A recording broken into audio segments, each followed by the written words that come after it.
প্রিয় দর্শক, Google doc ফাইলে আপনি কিভাবে অটোমেটিক ডেট সেট করবেন, অথবা আপনি চাচ্ছেন এখন আজকের তারিখটা নিয়ে আসতে। তো এটা নিয়ে আসার জন্য শর্টকাট আপনি যে কাজটা করবেন সেটা হচ্ছে যে আপনি চাপ দেবেন, এরপরে এখান থেকে লিখবেন টুডে, TUDAY, টুডে। টুডে লিখে আপনি যদি ইন্টারে প্রেস করেন তাহলে আজকের ডেটটা এখানে চলে আসবে। অথবা আপনি যদি লিখে টুমরো লেখেন,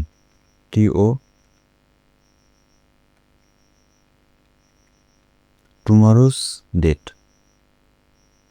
টুমরো দেখেন আগামীকালকের ডেটটা আমাদের চলে আসলো। অথবা আপনি যদি অন্য কোনো তারিখ দিতে চান, এখানে লিখে লিখবেন DATE, ডেট লেখার পরে আপনি এখানে ইন্টার প্রেস করবেন। দেখেন এখানে পুরো ক্যালেন্ডার চলে আসবে।